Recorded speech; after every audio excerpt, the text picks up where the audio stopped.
Muito bem, meus prezados e minhas prezadas, boa noite a todas e todos. Sejam bem-vindas e bem-vindos a esta aula do curso da Cátedra de Educação Advocatícia da ESA OAB-SP, que trata, neste semestre em especial, do tema da graduação em Direito. Portanto, esta é a reflexão que desenvolvo neste segundo semestre de 2021, com todas e todos aqui virtualmente, pelas razões da pandemia, na cátedra da ESA OAB de Educação Advocatícia. Esta aula de hoje é a segunda aula de uma sequência de três encontros, três grandes reflexões sobre a graduação em Direito. Na primeira das aulas do tema da graduação em Direito, tratei sobre a graduação em Direito e a educação advocatícia, falando das bases teóricas gerais a respeito do pensamento acerca da graduação em Direito. Hoje, o nosso tema da aula de hoje é o saber jurídico nas graduações em Direito. Como se constrói o conhecimento do direito, o saber a respeito do direito nas faculdades de Direito, nas graduações em Direito. E o próximo encontro do mês que vem trata sobre faculdade de Direito e sociabilidade jurídica, portanto, as questões relacionadas ao âmbito da convivência e do aprendizado social das juristas e dos juristas a partir da faculdade de Direito. Portanto, uma outra dimensão, a dimensão da sociabilidade permitida pela faculdade de Direito. Pois bem, senhoras e senhores, hoje eu quero chegar ao coração do pensamento a respeito das graduações em Direito e do que elas representam para a formação de juristas. Tive a ocasião de tratar em um encontro anterior deste semestre ainda acerca do horizonte de compreensão do direito a partir das graduações em Direito, das faculdades de Direito. Eu retomarei algumas questões já apontadas por mim anteriormente para, a partir delas, começar o tema desta reflexão da noite de hoje. O direito, enquanto fenômeno social específico, historicamente, ele surge para nós, ele se dá para as sociedades ocidentais no começo, mas depois para o mundo inteiro, ele se dá a partir do século XIX. Então, no século XIX, nós começamos a ter uma estrutura pela qual os indivíduos são considerados sujeitos de direito. Esta dimensão só existe nas sociedades contemporâneas, só existe no capitalismo. Esta dimensão não existe em modos de produção anteriores. Então, eu retomo aqui questões que eu tenho ensinado de há muito, tanto nas minhas aulas da cátedra, como também em outros espaços, em especial nos meus livros. Nós não podemos dizer que aquilo que se chama de fenômeno jurídico na Idade Moderna, na Idade Média ou na Idade Antiga, tem a mesma característica do que nós chamamos por direito hoje. Então, a figura do jurista no passado não é igual à figura nossa, atual, de um jurista. Tanto assim que na Idade Média o jurista era alguém muito ligado ao campo da religião e era quase um versado nas normas e nas leis da religião, na Europa em especial, das religiões cristãs, das igrejas cristãs. Portanto, essa dimensão não é parecida com um advogado, um juiz ou um promotor nos dias de hoje. É outra percepção, é outra dimensão. O que estou dizendo aqui, portanto, para todas e todos, é que somente em um tempo muito recente na história da humanidade, jurista é alguém que se considera técnico de questões normativas, de questões legisladas e que opera direitos subjetivos, deveres, responsabilidades. É somente num tempo muito recente que isto se dá. E também somente num tempo recente como este, do próprio fenômeno jurídico contemporâneo, é que nós temos uma formação jurídica a partir de faculdades de direito. Porque antes disso, o direito era uma espécie de ação prática ou de sabedoria prática daqueles que estavam ligados aos donos do poder, senhores feudais, senhores de escravo, monarcas absolutistas, de tal modo que não era especificamente a faculdade de direito que formava o jurista, mas efetivamente uma certa dinâmica de pertencer ao poder.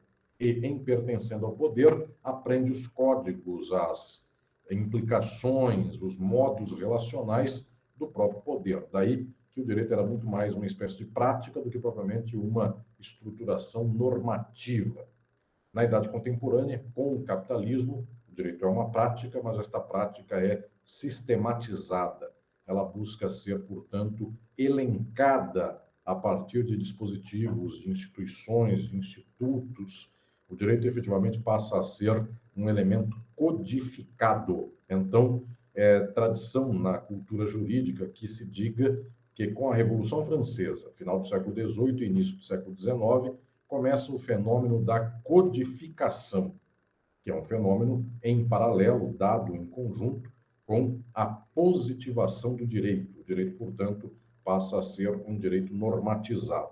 Pois bem, desde lá até hoje começa a tradição de forjar faculdades de direito a partir dos horizontes da própria demanda social pelo direito, como ele se apresenta e como ele se dá. Portanto, uma sociedade capitalista que estrutura a sua própria relação entre exploradores e explorados mediante contrato, e o contrato é o direito. Daí, estou dizendo a todas e todos que existe um coração da juridicidade. Este coração da juridicidade é exatamente a economia capitalista, é a exploração capitalista. Então, prezadas e prezados, aqui vai esta primeira referência inicial. Esta referência dá sentido a entender que as faculdades de direito não são apenas uma construção do mundo educacional, não são uma espécie de estrutura voluntariamente estabelecida pela qual juristas, então, constroem um certo saber porque assim o querem. O que estou fazendo aqui para começar esta aula da Cátedra de Educação Advocatícia é insistir na materialidade que estrutura a prática jurídica e o saber jurídico. O jurista está numa realidade social que demanda vínculos jurídicos e, portanto, de alguma maneira, ele oferece esta teoria possível, inclusive os liames possíveis, o talhe possível para que se possa estabelecer um conjunto de relações sociais juridicizadas. A exploração capitalista é feita mediante contrato, a propriedade privada, o capital, é garantido pelo Estado e também garantido pelo direito. Então, o que estou aqui dizendo é que não é apenas voluntária a forma de manifestação do direito nas suas faculdades de direito, para que ofereça tais matérias, não ofereça tais outras matérias, dê tais conteúdos, leve para implicações políticas tais e quais o horizonte do conhecimento dos jovens estudantes de direito. Isso tem uma dimensão material, isso tem uma dimensão concreta e ela eu quero ressaltar. De tal sorte que, então, quero começar o desenvolvimento desta minha aula da Cátedra de Educação Advocatícia na noite de hoje, tratando a respeito do modelo material de construção do saber jurídico nas faculdades de direito. Esse modelo material social, para depois, então, tratar daquilo que eu chamaria de estruturação própria, interna, uma internalidade da educação advocatícia, dado que a educação, a faculdade de Direito, a graduação em Direito, é o elemento central, eu diria, inclusive a peça decisiva do que eu chamo de internalidade da educação advocatícia. A faculdade de Direito ensina o que é direito, ensina quais são as disciplinas da faculdade de Direito, que se deve pensar sobre os institutos jurídicos. Todo isso é um aprendizado teórico, básico, inicial. Claro, esse aprendizado será depois totalmente atravessado pelas externalidades da educação advocatícia. Então, o advogado, quando está na lide forense, o jurista, de modo geral, em qualquer profissão que esteja, ele há de perceber que, embora na faculdade tenha aprendido tal conceito, na prática ele consegue fazer uma resolução de uma demanda de outro modo. Então ele começa a perceber que há uma espécie de diferença entre a proposta teórica e as possibilidades práticas. Então, a externalidade passa a ser, eu diria, dominante na própria forja educativa, educacional do advogado e da advogada. Mas, no começo, este futuro advogado ou esta futura advogada são estudantes de direito. E, portanto, a Faculdade de Direito começa a estruturar um mundo de referências para lhes dizer a esses alunos e alunas: o direito tem que ser pensado assim, o direito vem do Estado, o direito é a ordem, o direito é um conjunto de normas, e toda uma série de elucubrações ideológicas a respeito do próprio fenômeno jurídico. Então, a Faculdade de Direito, ela tem efetivamente um caráter aqui de internalidade, um caráter de estruturação do que se pensa ser jurista muito grande. É um elemento talvez decisivo nesta forja inicial da educação de um advogado ou de uma advogada. E, no entanto, estou aqui dizendo que esta forja, ela tem sempre por materialidade uma externalidade. E o que é a externalidade? Juristas não apenas constroem um conhecimento jurídico como se fosse uma produção cerebrina, mental. Então, como se o jurista apenas por conta própria quisesse classificar, propor, criar institutos. Não é isso. Estas relações são relações sociais, de tal modo que, em as sendo relações do capitalismo, os juristas são elementos que instrumentam o capitalismo, que dão meios para que o capitalismo possa se reproduzir. Então, na prática, o saber jurídico é aquele que materialmente é determinado pelas relações de produção, ainda que o jurista não o queira, ainda que o jurista, muito raramente, e isto é uma eventualidade aqui no nível do excepcional, ainda que o jurista tenha uma visão de mundo para além da exploração capitalista, na prática, o seu horizonte de afazer jurídico, o seu horizonte do entremeado relacional do próprio direito é um horizonte de defesa da propriedade privada, do capital e dos meios de produção, de modo geral, e também da exploração do trabalho assalariado. Pois bem, prezadas e prezados, eu quero começar esta primeira parte da minha reflexão da cátedra da noite de hoje, dizendo que é por causa de uma materialidade profunda no nível econômico e social, por causa desta materialidade, que o saber jurídico da Faculdade de Direito tem o coração, tem o seu elemento decisivo naquilo que é o campo do direito privado. E com isto eu começo esta reflexão do mérito do saber das graduações em Direito. As faculdades de Direito giram e têm por eixo central o campo do direito privado, dos saberes daquele que é o campo do direito privado. E dizendo aqui de modo muito patente do direito civil e do direito empresarial. Então, esta dimensão, que é a dimensão do contrato e da propriedade, são duas chaves decisivas do que se chama direito privado. Estas duas dimensões são as dimensões fundamentais do próprio direito. O direito estrutura a propriedade de quem é proprietário e, portanto, impõe aos não proprietários, sendo que a maioria da humanidade é não proprietária dos meios de produção, no máximo ela é de bens de consumo, mas jamais de meios de produção. Eu estou dizendo aqui que esta dimensão da propriedade privada, ela é o elemento decisivo de uma faculdade de direito. Por isso, em qualquer lugar do Brasil ou em qualquer país do mundo, quando se vêem as matrizes curriculares das faculdades de direito, estas matrizes têm prevalência de direito civil e direito empresarial. Posso dizer, inclusive, que é da cultura de todas essas faculdades que haja direito civil do primeiro ao quinto ano da faculdade de direito, se esta faculdade tem 5 anos. Se ela tiver 4 anos, é do primeiro ao quarto ano. Se ela tiver 6 anos, é do primeiro ao sexto ano que se ofereça o direito civil. Junto com isso, o direito empresarial, que organiza a própria atividade nuclear da empresa, e também, obviamente, o processo civil, que instrumentaliza a dinâmica do próprio direito. Observem, eu vou falar aqui uma questão que para os advogados e advogadas de lide forense fica muito patente, mas para os estudantes de direito também é bastante clara esta dimensão.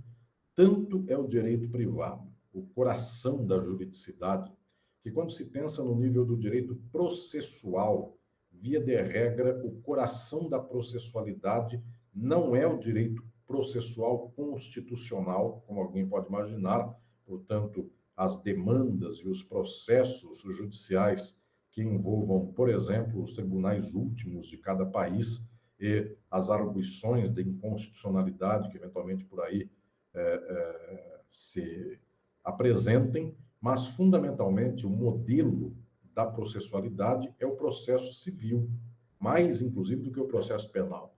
As senhoras e os senhores observem que no campo da teoria geral do processo, este campo inicial, preliminar ao processo civil, penal, trabalhista, constitucional, eventualmente processo tributário, se quiser separá-lo, numa preliminar a todo esse sentido, quando se pensa em teoria geral do processo, esta teoria geral do processo tem a forma básica do processo civil.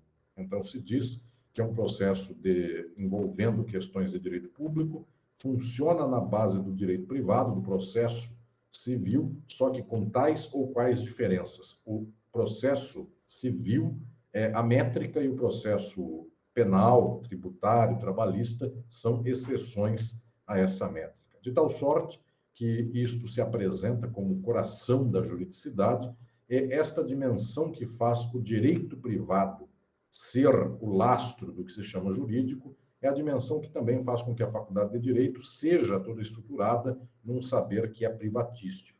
E, remontando a causa estrutural de todas essas questões, é o fato de que a sociedade capitalista se estrutura no campo privado. Portanto, alguém tem alguma coisa, ele priva de alguma coisa que o resto não priva. Esta noção privatística é o elemento decisivo do capitalismo. Então, ensina-se em graduações em direito, ensina-se em faculdades de direito, um conteúdo de 1º a 5º ano de direito civil, porque o capitalismo é estruturado no direito civil, no contrato e na propriedade privada. E observem que eu estou aqui deliberadamente excluindo algumas esferas do direito civil que são esferas menos decisivas ao capital do que estas do contrato e do direito de propriedade. Até aqui, eu não falei para as senhoras e os senhores deste ramo do próprio direito civil, que é o direito de família, hoje por nós chamado de direito de famílias, ou das famílias no plural, para englobar várias possibilidades, inclusive, de estruturações familiares. Pois bem, eu daqui a pouco falarei do direito de família ou das famílias, mas quero aqui lembrar que, a princípio, o coração do direito privado é exatamente o contrato e a propriedade, não necessariamente o arranjo moral do que se chama família. Embora a família também seja um elemento decisivo, um elemento fundamental, não é tão decisivo, tão fundamental como é a propriedade. Por isso, nós podemos imaginar que países que eventualmente sejam relativamente mais progressistas nos costumes, eu dou o exemplo da própria América Latina, nós temos alguns países do Cone Sul um pouco mais liberais no sentido de possibilidade de liberdade para costumes do que outros. Então, eu chamo a atenção aqui, efetivamente, para o caso do Uruguai, eventualmente o caso da Argentina. Estes casos, que são bem diferentes do caso brasileiro, o Brasil tem uma estrutura de domínio da sociedade bastante conservadora, uma estruturação conservadora nos costumes. Esses países também têm, mas não com o grau de intensidade do Brasil. Pois bem, o que estou dizendo aqui é que, eventualmente, estas sociedades, elas até apresentam um direito de família ou das famílias relativamente mais progressista e, no entanto, o direito civil é o mesmo. O latifúndio está garantido tanto na Argentina, quanto no Uruguai, quanto no Brasil. Os banqueiros estão garantidos em todos esses locais. Que o trabalhador seja explorado mediante contrato é a mesma garantia em todos estes espaços. Então, o que estou aqui vos dizendo é que temos uma dimensão basilar do direito, que começa no direito privado, e isto não é opção do professor de direito. Esta não é uma deliberada vontade apenas do intelectual do direito, do professor que dá aula, do escritor de livros, daquele que escreve o manual para a Faculdade de Direito, não é apenas ele que assim o quer. Fundamentalmente, estas são as relações do capital, ainda que o professor não quisesse. No entanto, agora pasmem, senhoras e senhores, o professor o quer. Via de regra, além de ser uma base material do capital, assim se deseja que seja. Portanto, a lógica privatística, ela anima, inclusive, a própria estratégia, eu diria, voluntária do intelectual do direito. Ele quer confirmar esta lógica privatística. Esta dimensão da confirmação, eu diria que tem uma causa material pela economia direta, ou seja, pela própria condição de que um profissional do direito, ele vive na sociedade capitalista, portanto, ele se vende ao capital, ele vende seu serviço ao capital, o advogado, aqui ele é alguém que está trabalhando para o capital, de tal sorte que, na prática, ele não pode falar contra a propriedade privada. E, além disso, existe uma materialidade ideológica, uma econômica, estrito senso, e outra ideológica. Os juristas são bombardeados, como todos os demais seres humanos, desde sempre, com a dimensão capitalista da ideologia. Portanto, o capital, ele é o elemento central da articulação social. O capital deve ser garantido, a propriedade privada deve ser respeitada, de tal sorte que aqui estamos numa dimensão efetivamente de um pensamento que foi constituído para o campo privatístico. Ele não foi constituído para outra dimensão de pensamento jurídico. Então, as pessoas, ainda que não trabalhem totalmente para o capital ou diretamente para o capital, elas pensam conforme o capital.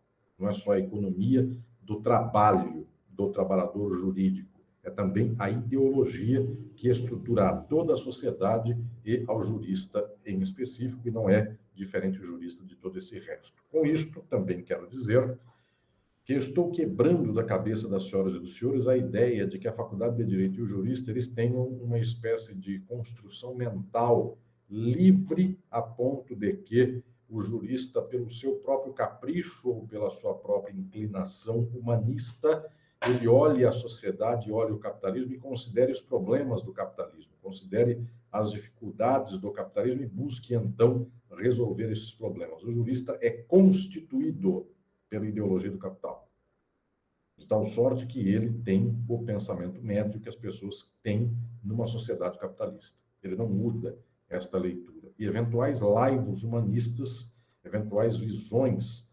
particulares de humanismo, no final das contas, são uma espécie de manutenção do capitalismo apenas com um desconto, com um dourado nesta mesma dimensão. Pode-se explorar, mas não se pode explorar até o nível X. É preciso um mínimo de clemência.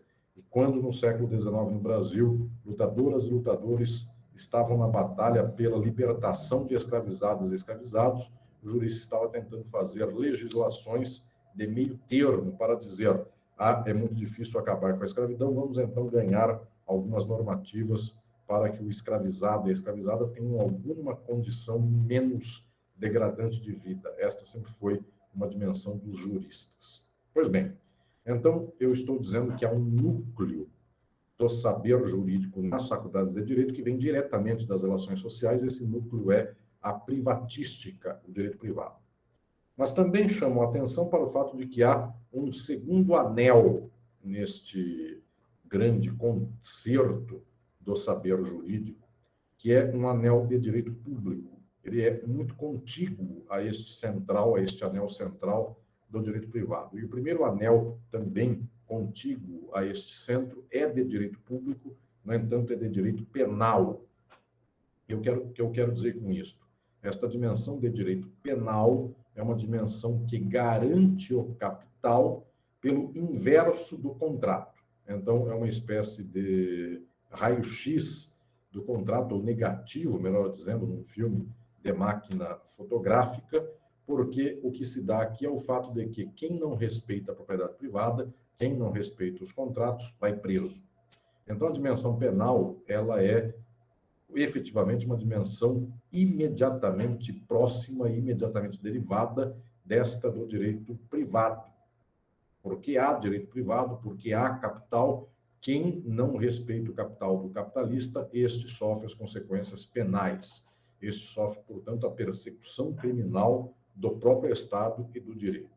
Daí vem esta dimensão, mais uma vez eu volto a dizer o que já disse na aula anterior, vem uma dimensão de que nas faculdades de direito, efetivamente se imagina que o direito civil é o arroz e o direito penal é o feijão das faculdades de direito. Há pessoas que passam no campo dos 5 anos de faculdade de direito se bastando em direito civil e penal, porque teoricamente são os 2 ramos que abarcam a norma e a quem está na exceção à norma, portanto, quem é criminoso. Observem que esta percepção ideológica de que direito civil e direito penal são a base do conhecimento jurídico é ideológico apenas em termos, porque é, obviamente, a manifestação ideológica da lógica do capital, mas não é uma mentira em termos concretos, porque efetivamente a sociedade capitalista aí se basta, aí se dá nestas dimensões centrais de direito civil e direito penal. Mas eu também quero, senhoras e senhores, lembrar que há um terceiro anel ainda no centro desta dimensão do saber jurídico que se ensina nas faculdades de direito, nos cursos de graduação em direito. Este terceiro anel é o interesse do capital no campo do direito público contra o Estado. Parece difícil isto que eu estou dizendo aqui em termos teóricos, mas eu quero poder explicar a todas e todos. O que estou aqui me referindo é ao fato de que é preciso que haja Estado para garantir o capital do capitalista. Não é o burguês que garante o seu capital, é o Estado. Mediante instituições, mediante, inclusive, profissões que são jurídicas, Ministério Público, Delegacia de Polícia, magistratura e mesmo advocacia, além dos campos de advocacia privada, há campos especificamente de advocacia pública, defensorias, inclusive. Pois bem, esta dimensão do Estado é uma dimensão que dá um poder relativo, decisivo ao próprio Estado, porque o Estado tem que garantir o capital do capitalista. E agora vem uma peculiaridade. Quando se dá poder a um elemento político externo ao burguês, para que garanta o capital do burguês, não se pode dar poder demais a esse elemento terceiro, que é o Estado, para que garanta o capital do capitalista. Ele deve garantir o capital do capitalista e só, não mais do que isso. Então, existe historicamente nas sociedades capitalistas o que se chama de limitação ao poder estatal. Isso é muito típico de uma certa leitura de mundo conservadora que assim dirá: o Estado pode prender quem furtou, quem roubou, quem matou, mas o Estado não pode cobrar impostos sem respeitar o princípio da anualidade. Então, os capitalistas estão resguardados contra o próprio Estado. E observem essa dimensão que eu chamaria de terceiro anel, a contar do primeiro dos anéis, que é o central, que é o anel do direito público, que envolve a garantia do capital contra o Estado. Este anel, que não é o direito penal em específico, o direito penal também é público, mas é uma outra dimensão do direito público, eu chamo a atenção a ela para o caso do direito administrativo e do direito tributário. Esses dois direitos, esses dois ramos do direito, têm uma espécie de saber jurídico muito ligado ao interesse do capital. Eu começo aqui pelo direito administrativo, porque o direito administrativo efetivamente busca limitar, ele pretende limitar esse poder do Estado, que é reputado muitas vezes como um poder absurdo, porque é um poder que esmaga os negócios, que esmaga a livre iniciativa, como alguns dizem, de tal sorte que o direito administrativo faz a função de castrar o Estado contra os interesses ou as práticas do capitalista. Então, o Estado só funciona para incidir, em termos administrativos, contra a classe trabalhadora, mas ele não pode incidir contra a classe exploradora, a classe burguesa. Então, senhoras e senhores, o direito administrativo ele é relativamente velho, não tanto quanto o direito privado, nem tampouco como o direito penal, mas, embora seja mais novo, ele é um direito velho na medida em que ele é a garantia dos burgueses contra o Estado. O direito administrativo limita o Estado. Bem como eu chamo a atenção ao caso do direito tributário. A lógica do direito tributário é efetivamente uma lógica de limitação do Estado, que busca limitar o Estado em benefício do interesse particular. Então, as sociedades capitalistas dão um fôlego bastante grande, dão uma atenção bastante grande as questões de direito tributário, porque efetivamente são essas questões que escudam, que servem de escudo, que servem de proteção ao interesse econômico do capital. Não recolher tributos, evitar ao máximo as alíquotas que lhe sejam prejudiciais, esta dimensão é muito recorrente na lógica da sociabilidade capitalista. Vejamos nós que o atual ministro da Fazenda do Brasil, da Economia, tem dinheiro em paraísos fiscais, em espaços que não são tecnicamente estados soberanos, mas que lavam dinheiro, e, inclusive, o presidente do Banco Central tem a mesma posição, e isto flagrantemente contra qualquer condição, eu diria aqui, isenta para a condução dos destinos políticos do país. Portanto, o que estou falando nesses termos aqui é que há uma dinâmica, uma demanda da estrutura negocial capitalista por limitar o Estado. E esta limitação muitas vezes vai até mesmo para fazer furos na própria lógica do ordenamento jurídico e poder, então, tirar o dinheiro do país e especular em outros países, proteger o seu patrimônio em outros países. Esta dimensão revela que se quer sempre limitar o Estado, de tal modo que o direito civil, no campo privado especificamente, é o coração deste saber jurídico, o direito penal é a sua extensão, e o direito tributário e o direito administrativo são terceira esfera desse conjunto, mas essa terceira esfera tem toda a força quando se trata de limitar a eventual condição progressista do Estado. Então, não se pode cobrar uma taxação progressiva de impostos, como, por exemplo, o IPTU, porque isso seria contra uma lógica geral, que, no final das contas, é apenas a lógica dos capitalistas. Observem que eu chamaria atenção para o fato de que o saber jurídico nas graduações em Direito, nos cursos de graduação em Direito pelo Brasil e pelo mundo, funcionam estas graduações nesses três níveis. E as senhoras e os senhores também já percebem que é mais frequente a mudança no direito tributário e no direito administrativo do que propriamente no direito penal.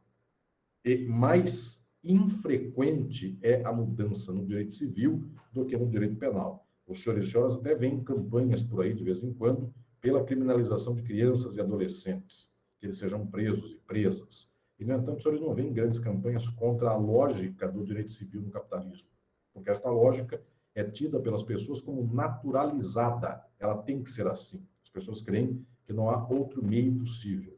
Então, observem que eu estou dizendo que estas disciplinas, civil, penal, administrativo e também tributário, são disciplinas que soam na Faculdade de Direito como sendo aquelas dos ricos, como sendo a do interesse dos poderosos. Se assim o é, esta dimensão também dá às alunas e aos alunos de Direito, que tenham uma espécie de inclinação frágil em termos sociais, pessoais e mesmo psicanalíticos, dá a estas pessoas, uma certa forma de proximidade com toda a discursividade do capital. Então, para alguém que se sente representante do capital, imagine que seria uma jovem advogada ou um jovem advogado bastante sonhadores ou bastante pretendentes a viver uma vida burguesa, plenamente burguesa. Esta pessoa sabe, esta pessoa tem uma dimensão de que a defesa do direito privado, de que a defesa ou o manejo do direito tributário e do direito administrativo são os seus campos nobres. Eventualmente, junto com isso, o direito penal, embora para o campo penal há uma dimensão aqui muito peculiar, que é o fato de que o tema afasta muitos daqueles e daquelas que são criados numa bolha social, então, como se fosse, como on dit en français, une jeunesse dorée, ou seja, uma juventude dourada.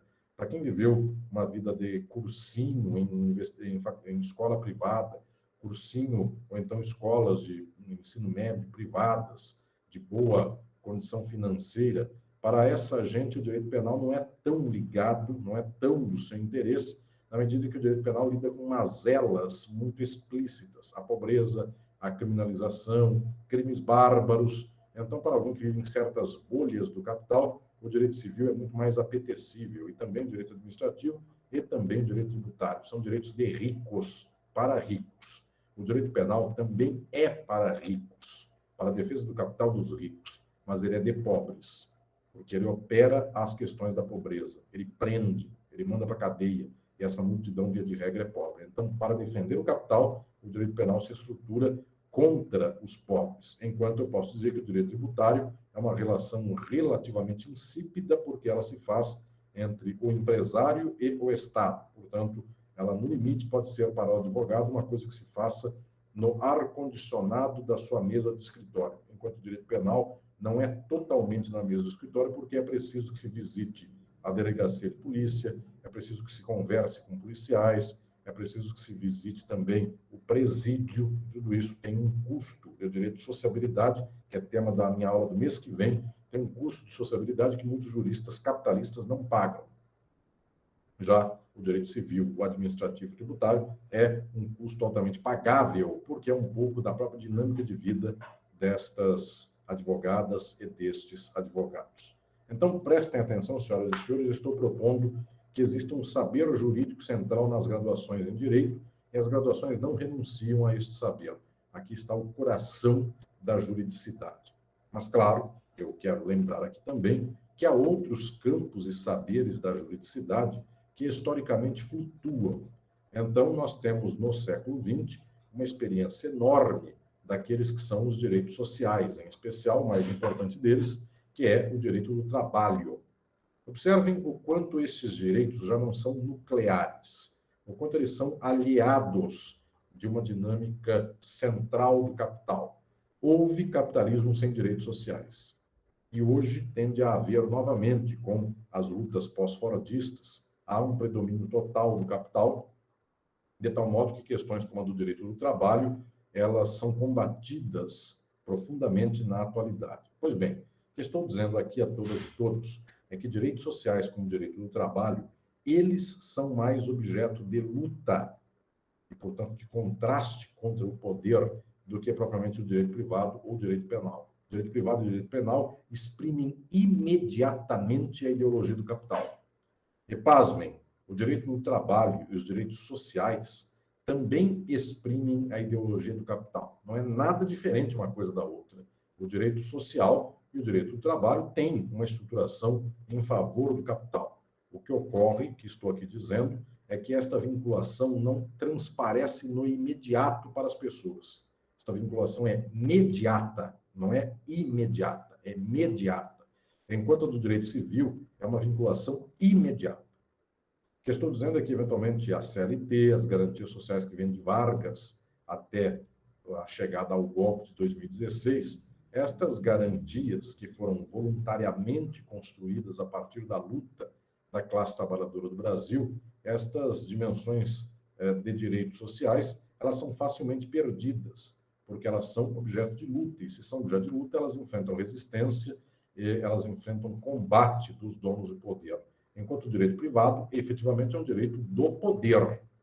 E se é o poder que manda, o poder não vê contraste. Por causa dessas questões é que digo, o direito do trabalho tem menos incidência estrutural do que o direito civil e o direito penal. O direito do trabalho é algo que pode existir como pode não existir. O capitalismo até o aceita de vez em quando, se houver muita pressão, mas quando essa pressão acaba, quando acaba a União Soviética e outras experiências socialistas mais, para que manter direitos sociais? Para que manter o direito do trabalho? Porque alguém dirá, mas se no Brasil não houver essa proteção, a pessoa vai para outro país. Um outro país também não tem essa proteção. Então, senhoras e senhores, esta dimensão aqui nos dá esta visão central de que o direito do trabalho e os direitos sociais, eles não são nucleares, eles são muito acessórios. Pois por muitos tempos históricos eles não existiram, e hoje que eles existem, eles estão cada vez mais sendo cortados em pedaços, porque pode existir uma sociedade capitalista sem direito do trabalho. Porque não pode existir uma sociedade capitalista sem direito civil e direito penal. Isso não dá para existir. E sem limitação ao poder tributário do Estado, e sem limitação ao poder de polícia do próprio Estado, que é o direito administrativo, no último caso, e o direito tributário, no primeiro dos dois casos, sem tudo isso, não há condição da reprodução da própria sociabilidade capitalista. Então, está de fora dessa nucleação o direito do trabalho. Até aqui, senhoras e senhores, eu sei que muitas e muitos concordam e compreendem o que estou dizendo. O direito do trabalho é sempre algo que passa por atravessado na garganta de burgueses. Só que agora eu vou lhes dizer um dado mais chocante do que esse. está por fora do anel da decisão central da juridicidade o direito constitucional. Isso eu sei que choca muitas e muitos quando escutam estas dimensões. As constituições são ensinado para estudantes de direito, nas graduações em direito, nas faculdades de direito, é ensinado que a Constituição é a norma máxima de um ordenamento jurídico. Pois bem, esta explicação das faculdades de direito não se revela como tal na materialidade econômica. A Constituição importa menos que a garantia do capital no Código Civil. Observem, um código foi vigente de 1916, para virar 17, até 2003. Então, observem que foi quase um século de um Código de Direito Civil profundamente estável. E as constituições do Brasil mudaram várias vezes nesse período, o que é prova de que o diploma constitucional, somente em termos metafísicos ou ideais, ele está acima do direito civil. Na prática, ele está abaixo.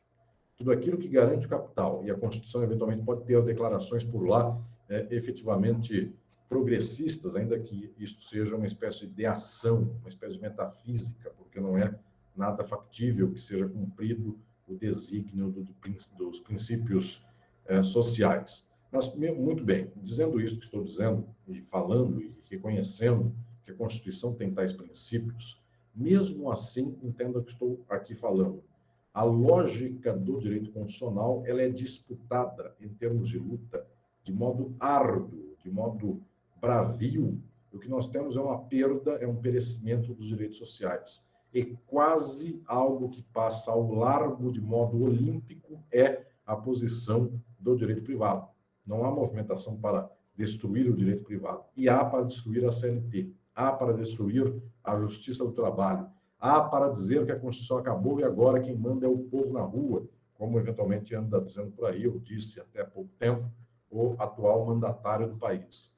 Então, esta dimensão que estou dizendo aqui é uma dimensão decisiva, uma dimensão central, porque esta dimensão revela que o direito constitucional, que é ensinado nas faculdades de direito na graduação, como se fosse o ápice de uma pirâmide do ordenamento jurídico, na prática, ele tem muito pouca incidência. E sei que boa parte das senhoras e dos senhores já é, inclusive, formada em direito, boa parte é de advogadas e advogados, e as senhoras e os senhores têm a lembrança, na memória da Faculdade de Direito, do quão pouco se tem, em termos de distribuição de disciplina, de conteúdo pela matriz curricular, o quão pouco se tem de direito constitucional em face do direito civil ou em face do direito penal. E é chocante, volto a dizer, peculiar, na medida em que o direito constitucional, efetivamente e hierarquicamente, tem superioridade em relação ao próprio direito civil.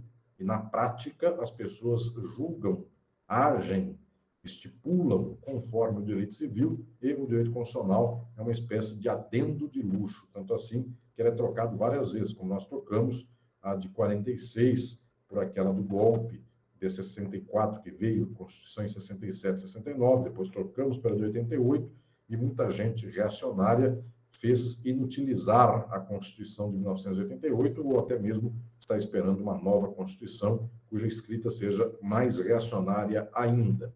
Então, entendo o que estou falando, a própria construção do saber da graduação em Direito não é, de início, uma construção pela vontade do professor. Não é que ele quis isto. Esta é uma dimensão da própria reprodução social.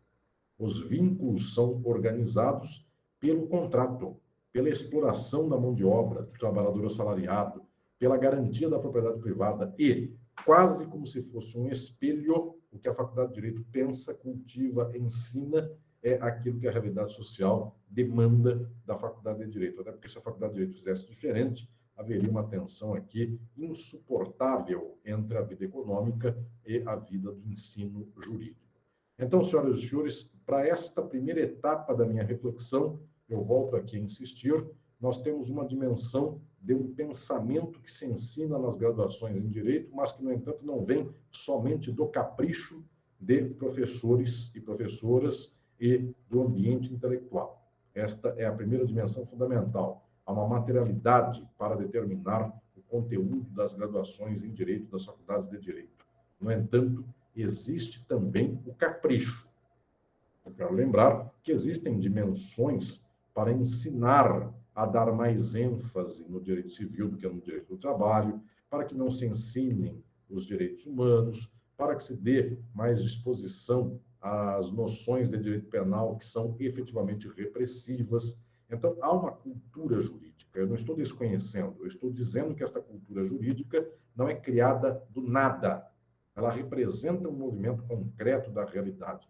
Para pensar esta dimensão da cultura jurídica, isto só é possível se tomarmos em conta que a cultura não brota por acaso, que a cultura é uma espécie de correia de transmissão da força do interesse do capital. Então, há um dado material de fundo para determinar o saber nas graduações em direito. Esse dado material de fundo é a própria estruturação das relações sociais do capital. Sem isto, não temos nem a lógica do direito, nem tampouco o ensino das faculdades de direito, isto é, a nucleação central. Dizendo isto, então, para dizer que também com isto há todo um campo de problemática de como o jurista incorpora esta demanda prática, de como ele reage a esta demanda, de como ele conta na faculdade, como ele ensina aos seus discentes um modelo de compreensão dessa juridicidade. Mas aí, então, eu já estarei trabalhando num campo que desce desta dimensão estrutural da economia para alcançar uma espécie de afazer prático, educacional. Então, como a faculdade por dentro transforma este saber econômico do capital de modo geral. E há uma série de dispositivos e há uma série de articulações, há uma série de omissões e de luzes jogadas em pontos específicos para fazer com que, em 5 anos de faculdade, um aluno esteja apto ao interesse relacional do capital e, com isso, ele esteja esquecendo, ou muitas vezes ele esteja sendo perspectivado de modo distinto em sua compreensão intelectiva a respeito de questões como a do direito do trabalho, como questões também que envolvem direitos sociais básicos. Então, só o ato de pular esta matéria, de falar 2 ou 3 coisas só sobre elas, essas matérias ditas progressistas, e falar de mais e de mais e de mais do interesse do capital, já constitui, inclusive, nas práticas e no inconsciente de alguém que é estudante de direito, constitui a dimensão de que o direito civil importa muito, porque muito se fala sobre ele. E o direito do trabalho importa pouco, porque toda vez que um aluno escuta falar sobre ele, via de regra, é de alguém que zoa do direito do trabalho, alguém que zomba das noções juslaborais, dos profissionais da área trabalhista. Então, entendam esta dimensão do que eu estou expondo. Existe, sim, uma construção, eu diria, voluntária do jurista, a partir da dimensão material concreta. Essa dimensão, até operacionalmente, ela é mais fácil de ser combatida. Não ensinem só direito privado, só que isso é uma dimensão da faculdade de direito, da graduação em direito. Esta dimensão pode até se tentar fazer na realidade das faculdades, mas as faculdades não são uma bolha contra a sociedade capitalista, elas são uma espécie de derivado da sociedade capitalista. Então, a água volta para o leito muito rapidamente, por mais que a faculdade queira estabeleça aqui, pelo plano voluntário, uma dimensão de optar por ensinar de um modo, a prática fará com que o ensino seja retomado e a educação seja retomada nos termos do interesse material. Pois bem, senhoras e senhores, contados 5 minutos para que então voltemos com a segunda parte desta aula, que é toda a construção, eu chamaria voluntária, intelectual, estrito sensu, da Faculdade de Direito sobre o saber jurídico. Até daqui a pouco. Pois bem, retomemos nossa aula.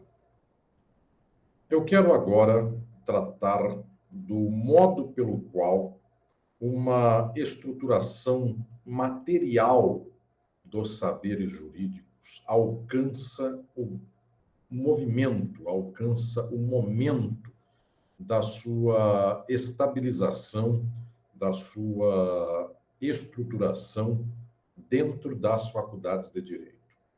Quero dizer que este processo se faz, obviamente, de faculdade a faculdade, portanto, cada qual estabiliza ao seu modo esta demanda capitalista por alguns institutos e saberes jurídicos, mais do que outros. Então, primeiramente civil, por último constitucional e trabalhista, para tomar aqui os exemplos que eu dei, não são exemplos totais, não é rol taxativo, é rol exemplificativo. Mas observe que estou dizendo que as faculdades vão incorporando ao seu modo. No entanto, eu quero chamar a atenção para um fato aqui bastante decisivo do saber das graduações em Direito. Eu quero operar aqui num campo relativamente distinto deste campo de uma certa sociologia ou historiografia social feita pelos moldes como, por exemplo, de Michel Foucault, que considera que uma certa prática microfísica ao cabo dá uma dimensão geral, permite entender uma dimensão geral dos fenômenos sociais. Muitos fenômenos são assim, prática a prática, movimento a movimento. No entanto, as graduações em Direito não operam assim. Pasmem, elas operam em sentido exatamente oposto. Parece muito difícil o que estou aqui dizendo, ou então muito etéreo que estou falando, mas eu exemplificarei para que entendam o que vou dizer. Pode-se dizer que muito das relações sociais, elas são constituídas pela forma aberta das suas práticas. Então, como se revela o machismo cotidiano, com piadas, com violências, com interdições da mulher no espaço do homem, e etc. Isto é aberto, isto é uma tessitura social ampla, uma microfísica, portanto, das relações sociais. As faculdades de Direito não são assim. A prática social envolvendo vínculos jurídicos, sim, é uma prática esparramada, porque quem tem o capital está garantindo o capital, explorando também, está ampliando o capital, explorando o trabalho de assalariados. Esta é uma prática espraiada. Pois bem, o ensino, estrito sensu, a educação dentro da faculdade de Direito, o campo da graduação em Direito não é espraiado, porque é um campo reservado, limitado e institucionalizado. Então, não é este saber, um saber como eu, por exemplo, poderia falar aqui, da gíria no cotidiano, do uso, eu diria aqui, costumeiro ou corriqueiro da língua. Alguém conta uma piada aqui, vira um meme ali, a pessoa sai falando de outro modo, então é uma microfísica efetivamente espraiada. A faculdade de Direito não é assim, o ensino jurídico não é feito, a educação jurídica não é feita mediante apenas uma vivência social. Esta é a externalidade da compreensão do direito, mas há uma internalidade. Então, por esta internalidade, o direito é chamado por direito não de acordo com o que as pessoas pensem, mas de acordo com aquilo que a faculdade de direito de início pensa ser o direito. Então, existem aqui modelos, eu chamaria atenção, institucionais, oficiais, para instituir, para construir, para erigir o saber jurídico. Por isso que não é uma microfísica, e só isto, espraiada. E mais que isso, agora entenda um exemplo que eu vou dar, a própria lógica do que é direito no Brasil é muito tributária das faculdades originais de direito do Brasil. Eu chamo a atenção para a Faculdade de Direito da USP, que é tradicionalmente a Faculdade de Direito do Largo de São Francisco, antes mesmo de ser USP, ela já existia desde o século XIX, e a Faculdade de Direito do Recife, que era originalmente a Faculdade de Direito de Olinda, depois transferida para Recife, e hoje Federal de Pernambuco. É um acaso, enfim, que seja um acaso de data e cronologia, eu, como professor da Faculdade de Direito da USP, do Largo de São Francisco, amanhã, exatamente amanhã, faço uma conferência à Faculdade de Direito do Recife, ambas as faculdades mais antigas do país. O que estou dizendo é que o que se chama por direito, em algum momento no país, começou a ser enraizado nestas duas faculdades. Elas deram a pauta para as demais. Elas ensinavam X, Y e Z, então, da terceira faculdade para frente, também elas ensinam X, Y e Z. E, pasmem, elas ensinam X, Y e Z porque no final das contas quem ensinava X, Y e Z era a Faculdade de Direito de Coimbra.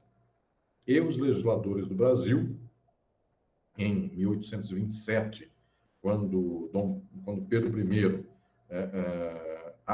institui as duas faculdades de Direito, os legisladores do Brasil que disseram, é preciso dar a matéria tal, tal e qual, a disciplina tal, tal e qual, primeiro essa, depois aquela. Estes legisladores, os que conheciam direito, haviam estudado em Coimbra.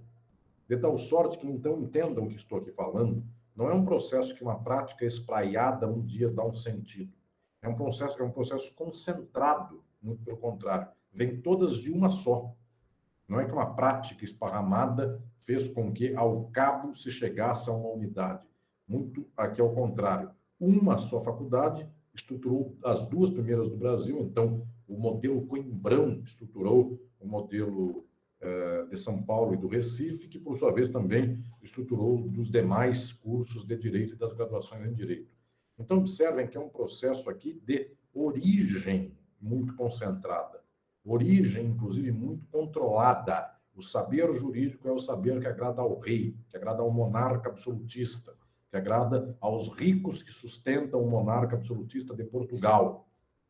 Então, é um saber jurídico no Brasil, quando foi instaurado, imperial, monárquico, absolutista, de poder moderador, que era poder que detinha o imperador do Brasil, portanto, além de controlar o poder executivo, também tinha um tal poder moderador, que a tudo controlava.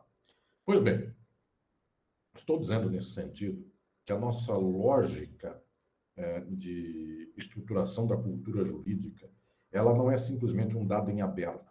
Ela vem de uma prática social em aberto, que é a prática da exploração econômica do capital. Isto faz com que haja direito civil e direito penal como sua estrutura básica, limite ao Estado como anel último desta estruturação básica. Só que isto, quando perpassa a faculdade de Direito, sempre perpassa um ambiente controlado pelo Estado. Só se pode ter uma faculdade de Direito se o Estado autorizar esta faculdade de Direito. Está desde 1827, no caso do Brasil, até os dias de hoje. Então, observem, este saber da faculdade não é aberto, ele é efetivamente cerceado, modulado, instituído pelos órgãos oficiais. Então, eu diria que aqui, a Faculdade de Direito, até agora eu falei das razões materiais para saber do ensino jurídico, da matéria jurídica, do saber jurídico, e agora eu falo daquilo que é da interface do saber jurídico com a própria condição da universidade.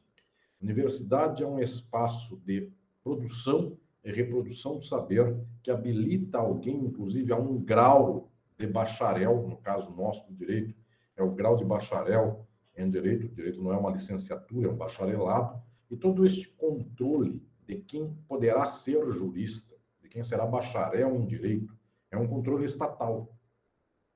De tal sorte que esta base material econômica encontra uma espécie de reforço no controle estatal do curso de direito, da graduação em direito. E então o que temos aqui é uma espécie de duplo vínculo, duplo modelo de controle, reforço duplo desta dimensão de controlar, de disponibilizar, de dispor do que é saber jurídico. Se, eventualmente, o Ministério da Educação, que no Brasil é o responsável pelas universidades e pelo controle, por extensão também, das faculdades de Direito, se o Ministério da Educação passa a exigir tais conteúdos para as faculdades de Direito, então tal conteúdo assim será ensinado, terá, portanto, esta disponibilização para as faculdades. Então, observem, senhoras e senhores, esta dimensão básica do que aqui estou dizendo. Em algum momento, o saber prático social sobre o direito encontra o controle universitário a esse respeito. E como é que esse controle chega à faculdade de Direito? A faculdade de Direito não é um saber de pessoas que se dedicam à justiça, aprendem com mestres sábios e saem por aí advogando, acusando ou julgando. Não é assim que se forma advocacia, Ministério Público ou magistratura. Muito pelo contrário, quer ser jurista, alguém então tem que passar pelos trâmites gerais de qualquer graduação e, portanto, qualquer curso de ensino superior. Então, isto que vai graduar, que dará o grau a alguém, tem um mesmo ritual de seleção. E qual é o ritual de seleção? Processos vestibulares, de tal modo que não importa se seja para direito, enfermagem ou zootecnia, alguém só poderá cursar a faculdade se, nas estipulações do país, eu falo aqui no caso do Brasil, já houver concluído um tal estado ou estágio de saber, que burocraticamente é chamado de ensino médio. Então, apenas após o ensino médio, alguém pode se habilitar a poder se matricular em uma instituição de graduação, portanto, uma instituição de ensino superior, uma instituição universitária. Então, de tal modo que esta estruturação formal mínima, ela não é só do direito, ela é de qualquer conhecimento que se estabelece em ensino superior. Mas agora eu lembro aqui um fato a respeito do qual eu já tratei na aula anterior deste curso. Alguns saberes práticos, eles até são replicados na forma de faculdade, só que eles funcionam sem um conhecimento necessariamente de graduação. Eu lembrei aqui, inclusive, a todas e todos, de movimentações como, por exemplo, a do jornalismo. O jornalismo no século XX se tornou uma graduação, controlada inclusive pelas sociedades, pelos estados contemporâneos do Brasil também, controlado pelos ministérios da educação. Pois bem, mas um certo afazer prático do jornalismo, até hoje ele não se reconhece como sendo um afazer de quem aprendeu jornalismo na faculdade. Muitos e muitas jornalistas de grande expressividade no mundo ou são originalmente formados ou formadas em outras áreas e, eventualmente, nem sequer são formados com titulação universitária.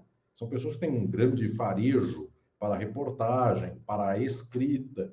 Então, observem que, mesmo que haja um controle formal da graduação em jornalismo, mesmo assim, ainda há uma ação jornalística passando socialmente por detrás, ou ao largo da faculdade de jornalismo. Não é o mesmo com a faculdade de Direito.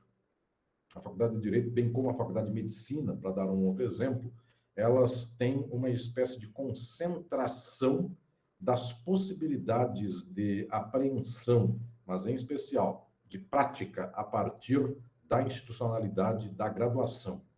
Então, eu até poderia imaginar que na medicina haja alguém que tenha meio de curar, meio de clinicar, sem ter feito faculdade de medicina. Eu posso imaginar esta condição, eu diria aqui, muito rara, de alguém que, por conta própria, começou a observar como se dava o saber médico, até leu por conta e que, eventualmente, sabe ministrar um remédio a alguém, o remédio não mata, até, eventualmente, cura.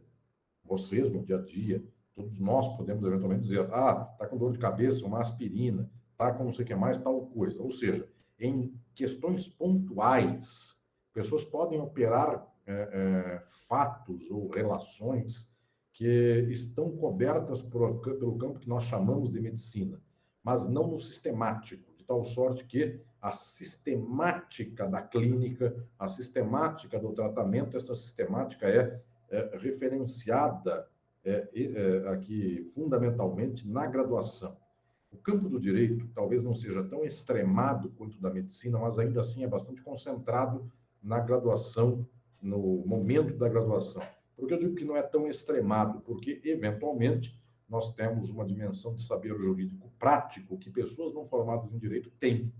Eu posso dizer da minha história pessoal, de ver ao meu tempo de graduação, muita gente que operava no dia a dia, pessoas, inclusive, de formação, até nem necessariamente de ensino superior, mas que sabiam fazer contratos, que sabiam fazer contrato no sentido quase literal da palavra, conseguiam bater na máquina de escrever um contrato de aluguel. E ele pegava um modelo e fazia. E até algumas pessoas que, eventualmente, nem modelo pegavam, faziam mesmo por disposição própria. Porque, observem, obviamente, o contrato não é uma primazia de afazer de jurista. A primazia de afazer do jurista é a ação, o procedimento em torno do contrato.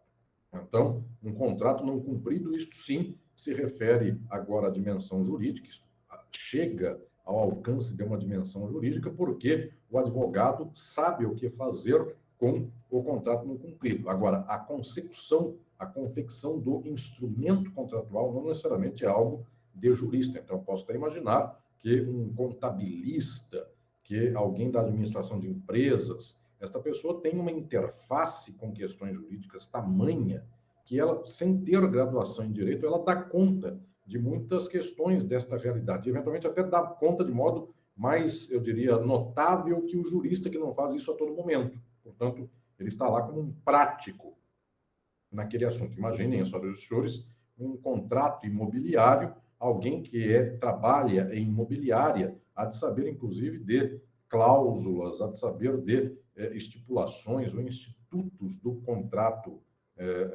de locação, que eventualmente é um advogado que lide com direito contratual de modo amplo, mas não especificamente só com o direito dos aluguéres. Eventualmente, um desses advogados não tenha tamanha percepção de pequenas questões como tem efetivamente alguém de uma imobiliária, que nem jurista necessariamente o é. Então, o que estou aqui dizendo é que o direito, obviamente, é permeado por um saber prático que não é todo ele estruturado pela graduação, mas um certo nível de operacionalidade a partir desta prática social jurídica, ou seja, não necessariamente só o contrato, mas como instrumentar o contrato em condições mais específicas, ou contratos eventualmente mais difíceis, ou como executar contratos não cumpridos, e daí toda uma dimensão que se abre das possibilidades jurídicas, tudo isso efetivamente está concentrado num conjunto de saberes que demandam uma graduação. Então, observem que este conhecimento jurídico ele é uma espécie de porta de entrada que automaticamente afasta os demais e as demais que a esta porta não entraram. Se alguém adentra a graduação em Direito, esse alguém, ao final, poderá ter esta instrumentação técnica necessária para operar relações jurídicas. Os que não entram na graduação têm residualmente esse espaço. É o mesmo movimento que na medicina. É claro que pessoas continuam ainda receitando remédio, dando bons conselhos que pareçam conselhos médicos, mas são conselhos de saúde prática imediata. Eventualmente até enfermeiros e enfermeiras têm até uma atenção maior para cuidados pessoais da saúde dos outros do que o próprio médico, pela cultura e pelo corte de classe desses dois grupos, de tal sorte que, em geral, quem cuida de pobre e olha mais para pobre é pobre, porque o rico quer saber de dinheiro. Então, obviamente, um enfermeiro, uma enfermeira podem até ter mais olhar para identificar uma doença do que, eventualmente, o próprio médico. Mas esta concentração de saberes afasta quem não adentra a esta graduação, de tal sorte que ele só tem aqui um saber residual, pontual, assistemático. E o mesmo se dá no direito.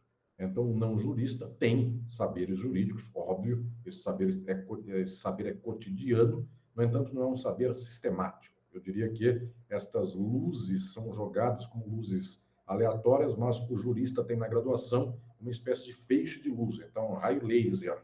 Ele sabe operar dimensões específicas nesse sentido. Claro, dimensões da exploração, dimensões de formas de dominação. É o que eu falei na primeira parte desta aula, dimensões para a reprodução do capital. No entanto, essas dimensões têm que ser concentradas a partir de um certo momento. E que momento é este? Só pode adentrar a faculdade de Direito quem já tenha o ensino médio. Portanto, tem, inclusive, uma faixa etária padrão, que é a faixa etária do universitário, é de tanto de idade para cima, na prática, assim, ou é, de tal sorte que também estes anos de faculdade são anos de uma certa disciplina da paciência. A universidade lembra muito, na sua forma de estruturação, aquela dimensão que era a dimensão da formação de padres, da formação de religiosos na Idade Média. Então, são anos de formação para decantar a personalidade. Então, imaginem que um jurista, um aluno de direito, uma aluna de direito, entra no primeiro ano e pode até entrar com sede de prática jurídica, com vontade de exercer coisas, Eu digo aqui, inclusive, daqueles que já trabalham em questões concretas do dia a dia. Imagine alguém que, para tomar o exemplo que dei aqui de modo quase banal, alguém que trabalha numa imobiliária e adentra a faculdade de Direito no primeiro ano. Esta pessoa já poderia querer fazer, inclusive, procedimentos judiciais de execução de aluguéis não pagos ou algo nesse sentido. Ele tem que esperar 5 anos. Ele até saberia fazer a petição, porque, eventualmente, ele até já faz. Passa para o advogado, já tudo pronto, o advogado só assina. Ele sabe fazer isso. No entanto, ele tem uma paciência de 5 anos, que é a forja da sua subjetividade, que é o tema da minha próxima aula, do mês que vem, da graduação em Direito. São 5 anos para decantar uma personalidade, para que as personalidades mais variadas, os sujeitos mais variados que adentram ao mesmo espaço da graduação em Direito, confluam, todas e todos, para um certo saber médio, um certo saber coeso, não totalmente igual, não, mas coeso. Então, a direita e a esquerda todos reconheçam que é preciso garantir o direito, as instituições, as leis, ainda que se discorde sobre quais leis são melhores ou piores, mas que as leis devam ser garantidas. Isto vai passando a ser um discurso ideológico da graduação em direito. E para isso é preciso 5 anos. Porque se todo esse conteúdo fosse dado em um ano só, a pessoa entra na graduação e sai como a mesma de antes. E ela precisa se transformar, ela precisa adentrar a um campo ideológico que corresponda à prática para a qual esta pessoa será habilitada. Então, para poder advogar, para poder ser magistrado ou membro do Ministério Público, ele tem que adquirir um certo ethos, uma certa eticidade de jurista. Então, a linguagem tem que mudar, a roupa tem que mudar, o modo de exercício ou de disposição corporal tem que ser outro. E alguém dirá, mas ele tem que apagar a tatuagem. Não, ele não precisa nem apagar a tatuagem, mas basta que a tatuagem que está no corpo, ela esteja embalada por falas como data máxima vênia. Então, tudo que a tatuagem representa no nível, eu diria, de contracultura, para falar nos termos da década de 60, hoje não é mais assim, mas tudo que ela representa de um lado, uma expressão como data máxima vênia apaga do outro lado. Então, a tatuagem é apagada não pelo apagado da pele, não é isto que se dá. A pele continua a mesma, da tatuagem. É que a verbalização de uma vetusta tradição jurídica apaga na prática o que a tatuagem expõe em sentido contrário. Porque alguém que tem a tatuagem e diga data máxima vênia já se pôs na lógica oficial do trato de instituições. Portanto, nobre causídico e coisas mais, enfim, meritíssimo, e todas essas dimensões que por aí se dão. O que é algo bastante também peculiar de um certo campo político. Os senhores e senhoras vejam que reiteradamente há pérolas como tais, senadores que saem em briga na hora da discussão de votações ou qualquer interesse em disputa, e que um diz para o outro, Vossa Excelência é corrupto. Enfim, e quando alguém, inclusive, guarda bem o vernáculo, Vossa Excelência é corrupta, enfim, de tal sorte que os senhores observem que está xingando o outro de ladrão, no entanto, com uma certa disposição pessoal da respeitabilidade, da honorabilidade. Pois bem, isto, obviamente, pode ser, inclusive, uma briga de 2 ladrões. Não quero dizer que esta honorabilidade seja dada só porque diz data vênia ou, então, Vossa Excelência. Não, pelo contrário, pode ser, inclusive, do mais baixo nível prático da sociabilidade. E o jurista é a mesma coisa. Ele pode, inclusive, fazer os esquemas, eu diria, os piores para a defesa do capital, para a defesa do rico contra o pobre, para a defesa do criminoso na sociedade, e, no entanto, esta pessoa tem a fleugma mínima, eu não vou dizer máxima. A sociedade, inclusive, não tem prestigiado excessivamente uma fleugma máxima, mas ao menos tem uma fleugma mínima de um certo comportamento dito forense. E daí, as senhoras e os senhores já observam que a Faculdade de Direito ela é pródiga em construir esta mítica imagem de que exista o comportamento forense, a linguagem forense, essa expressão era muito típica do passado, usar o vernáculo com a linguagem forense, traje forense. Virtualmente, quem é do direito, todas e todos já ouviram em algum momento a expressão trajes forenses, e é preciso respeitar os trajes forenses, e ainda que esses trajes nunca estejam totalmente elencados, por mais que, eventualmente, algumas corporações façam até elenco, alguns tribunais de justiça elencam, por meio de portaria, o que seria o traje forense, ministérios públicos, até mesmo a OAB, muito incidentalmente, mas existe uma certa cultura, uma certa expectativa de traje forense. Então, essa expectativa, ela sim é uma microfísica, ela sim é esplaiada em determinados locais, em determinadas regiões, determinadas cidades. Por traje forense, se pode pensar numa camisa social para o advogado sem gravata, ou então camisa social e gravata, não necessariamente o paletó. Em outros locais, isso seria inaceitável. Então, observem, isso sim é uma microfísica um pouco mais baixa, mas não a lógica de que a graduação enfeixa a dimensão de subjetivação básica. Pode variar qual é o traje forense, mas não a condição de ter que usar um traje forense. Esta dimensão é básica. Todas e todos hão de concordar com isto, ainda que se varie qual é o traje forense em específico. Se é a toga, se é o terno e gravata, se é o tailleur para a mulher, se é necessariamente a saia, ou pode até se aceitar a calça. E essa foi uma discussão bizantina, mas não tão longínqua. Ela era uma discussão de até pouco tempo atrás sobre os trajes forenses. Tudo isso dá a dimensão de que a faculdade vai concentrando o que será o ambiente do jurista e qual será o saber que daí vem. Agora, surgem outras questões que derivam da própria forma da graduação em Direito e que, portanto, revelam também estratégias e consolidações do saber jurídico. Algumas delas são a da própria estruturação das faculdades, e a de Direito é uma delas, em anos ou semestres. Então, o conhecimento jurídico é todo ele dividido em semestres, anos. Isto quer dizer também que é um conhecimento estruturado por disciplinas.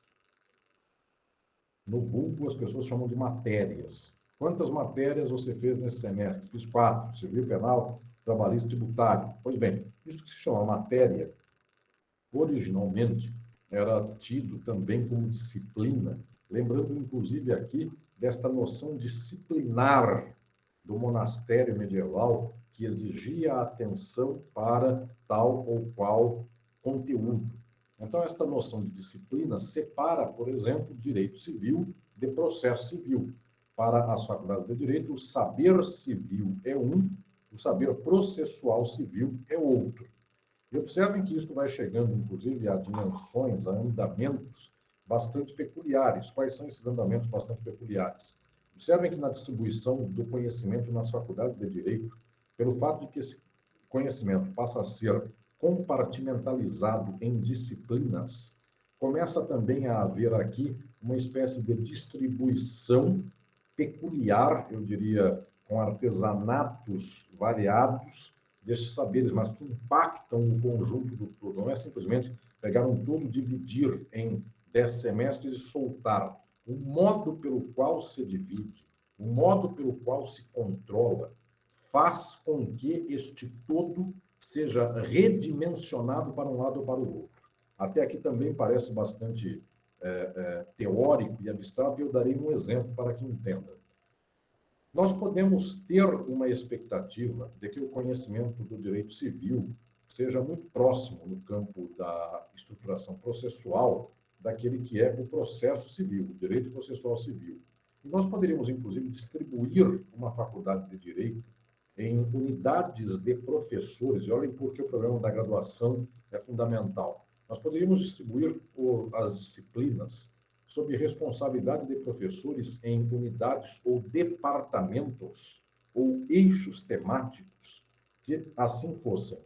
Eixos temáticos de direito privado, eixos temáticos de direito penal.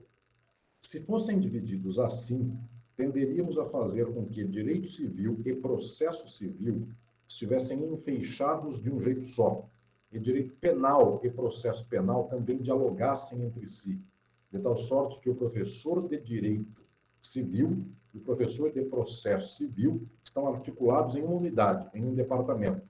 Quem lida com penal, qualquer coisa que seja, o direito material penal, ou Direito Processual Penal, estão em outra unidade. Agora, observem que não necessariamente é assim.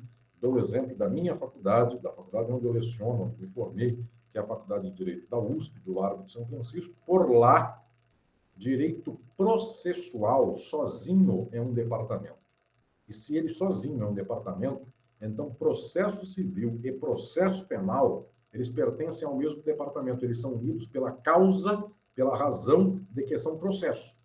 E o direito penal é outra coisa e o direito civil é outra coisa. Então não há uma total confluência de penalistas que lecionam direito penal e processo penal, há uma confluência de processualistas penais e processualistas civis, que nem confluem, inclusive, porque, via de regra, o advogado criminalista não é o advogado civilista. Eles não confluem diretamente, só tem uma base em comum. Que base é? O Departamento de Direito Processual.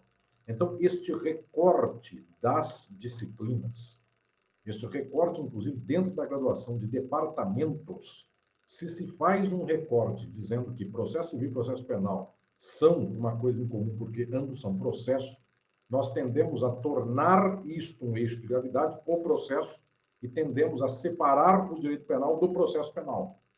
E tendemos a separar o próprio direito civil do processo civil. E observem, quando eu separo direito penal de processo penal, eu posso aqui imaginar que uma reflexão, agora eu vou falar no nível do mérito, uma reflexão penal, só penal, sem a preocupação da execução penal, a reflexão penal, só penal, ela consegue ser progressista, ela consegue ser, de alguma maneira, pensada a partir de questões como da criminologia. O problema é a prova dos 9, o problema é a prática processual penal, mas aí diz o professor de criminologia, eu não dou aula de processo penal, dou aula de direito penal ou dou aula de criminologia. E ao processo penal incumbe a correia de transmissão da repressão penal no campo processual. Esta separação tirou uma interface do processualista penal com o criminólogo.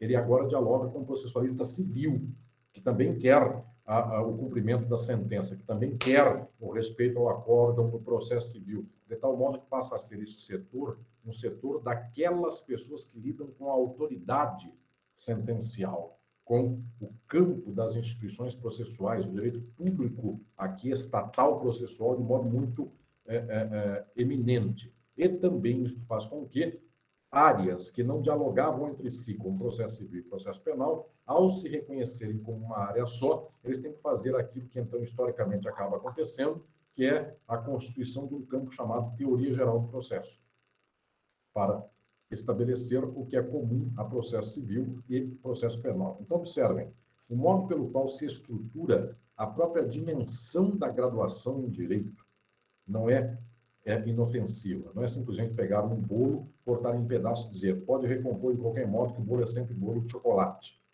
Não, pelo contrário, existe toda uma dinâmica que faz com que haja nucleações, com que haja controle do saber a partir de departamentos, que haja, inclusive, agora uma dimensão mais, inclusive, prática, que haja estruturação do que começa primeiro e do que vai ser dado ao final, de tal sorte que se pode até imaginar que começa na faculdade de Direito é um conhecimento mais simples para, ao cabo, chegar num conhecimento mais complexo. Via de regra, a cultura jurídica no Brasil e no mundo não opera nesses termos. Ela opera em termos do seguinte: certos saberes que são incontornáveis já vêm do zero, outros vêm para o final. Então, o direito civil e o direito penal, eles inauguram a faculdade. Eles têm que estar logo no começo da faculdade, porque sem direito civil a pessoa não caminha para adiante. Então, vejam, e eventualmente aqui pode ser um elemento muito complexo logo de início, um elemento banal no final. Então, a dimensão da estruturação de uma graduação também é uma estruturação de disciplinas no modo ideológico. E o que é um modo ideológico? Saber o que vem antes. Ou então, não só o que vem antes é importante, deixar para o final aquilo que é o fundamental. Pode ser o contrário, de tal modo que se vai dizer, eu deixarei para o final da faculdade todo o conhecimento que é de certa prática jurídica e que dará um dimensionamento do dia a dia do advogado, da advogada, e então se pensa que no começo da faculdade de Direito esse discurso é muito frequente. A faculdade de Direito é uma faculdade que ensina apenas perfumarias jurídicas, propedêuticas jurídicas. A faculdade só pega fogo ao final. Isto é, um discurso recorrente da cultura jurídica. Vai se formar o jurista no começo para coisa que não importa para nada, e ao final é que ele vai aprender o que importa. E quem tem essa dimensão pula o começo da faculdade dizendo, bom, isso aqui não me interessa para nada, direito, a teoria geral do Estado, sociologia do direito, filosofia do direito, introdução ao estudo do direito, economia e outras, antropologia, outras dimensões mais, psicologia jurídica, todas mais. O que me interessa é, no final das contas, a prática. Portanto, observem que a estruturação interna da graduação, ela redimensiona o saber jurídico. Observem o que eu vou falar aqui. É a minha proposta com a qual lido e exponho no meu livro Estado e Forma Política. Eu vou aplicar para outro assunto, um modelo filosófico que por lá exponho, é a dimensão da autonomia relativa. Já tive a ocasião de dizer isso também aqui nas aulas da cátedra. A Faculdade de Direito tem autonomia relativa em relação às demandas sociais da sociedade capitalista quanto ao direito. É a sociedade que faz com que o direito civil tenha primazia sobre o direito público. É a sociedade capitalista. É a exploração, é a garantia do capital, é um modo de produção. Muito bem, é isto que dá o lastro do direito civil acima do direito público.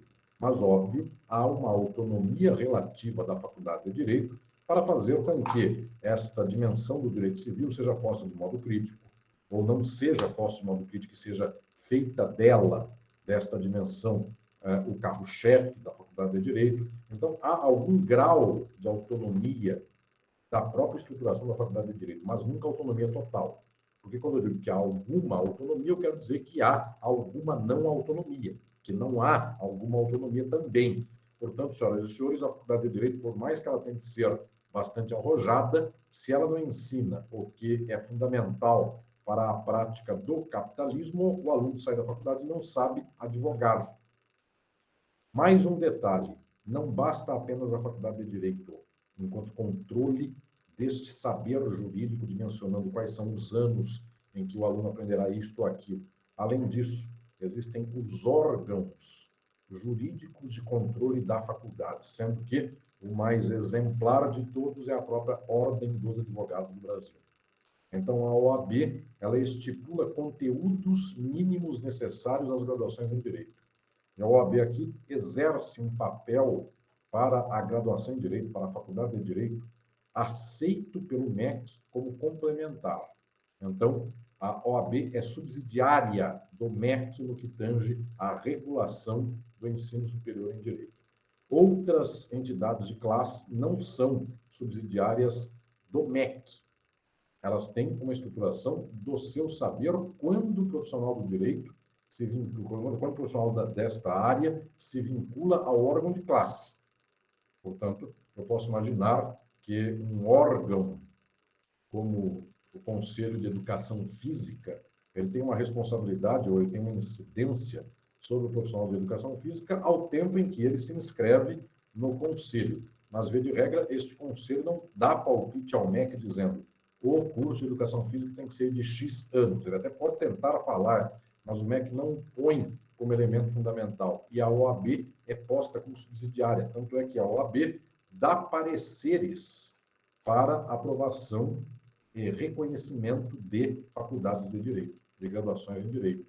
O Conselho de Educação Física não dá pareceres para aprovação de faculdades de educação física. Portanto, a OAB tem efetivamente um papel subsidiário que vem das tradições do próprio bacharelismo brasileiro. A OAB quase exerce munus público, embora não seja efetivamente um órgão estatal. E os senhores sabem muito bem esse papel híbrido que a OAB representa, e muitas vezes, inclusive, de modo positivo, muitas outras vezes não, mas, obviamente, o papel bastante peculiar que tem a OAB no quadro das entidades de classe ou dos órgãos de classe. Portanto, a OAB tem alguns munus públicos que outros órgãos de classe não têm. E, por causa disso, a OAB, inclusive, tem uma interferência nas faculdades de Direito, nas graduações de Direito, mais acentuada. Eu diria que a interferência mais óbvia, isso aqui para estruturar o quadro do saber da graduação em Direito, o mérito desse quadro, é o próprio exame de ordem.